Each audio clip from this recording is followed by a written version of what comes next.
There has never been a better time to be a Djokovic fan than right now. In 2023, Djokovic reclaimed his Australian Open title from an unworthy imposter, broke the slam record in Roland Garros, extended it in the US Open, reached 40 Masters 1000 titles, recorded epic wins, flipped new rivalries to his favor, and even administered some well-deserved spankings. I'm not going to ask you how you beat him so convincingly. I'm going to ask you why you beat him so convincingly.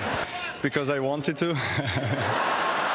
2023 may not be his best, but for his fans, and probably for Novak himself, it is the most satisfying season of his entire career. The ATP Finals was the perfect cherry on the cake. After Novak beat Rune in the first match and secured the record-extending 8th year-end finish, as well as 400 weeks at number 1, I honestly wasn't worried about the rest of the tournament. Because as a fan, I could not ask for more. As Novak said, anything that happens from this moment onwards, I guess, in this tournament is a bonus for me.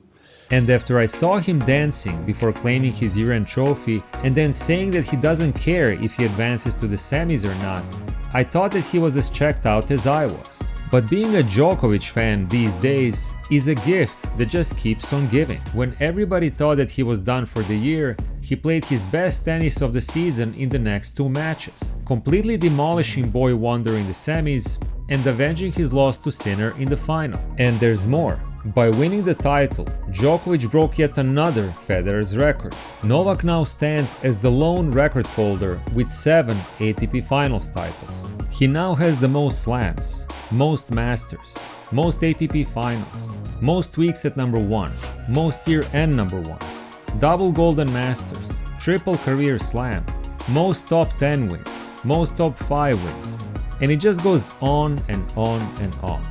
It's decadent. If you are not a Djokovic fan, it's hard for me to explain to you what you're missing, but I'll give it a shot. Nadal fans, try to imagine that 14 Roland Garros titles was an important record, and then imagine that Nadal had 10 such records.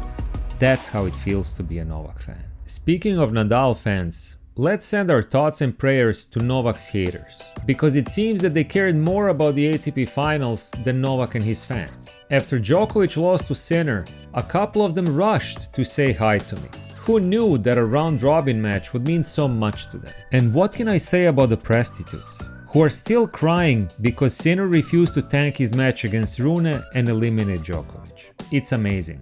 They're not criticizing Tsitsipas for throwing his match, ripping off the ticket holders, and nearly messing up the entire competition. They're criticizing Sinner for being honest. Thankfully, Jannik Sinner is a true sportsman. He did not win the title this time, but he earned the respect of many with his fair play. After this tournament, he is my favorite young player. Before I go, some of you have requested a video about Novak's records and achievements this season, and I will be making that video in the coming weeks. Thank you for watching, and I will talk to you soon.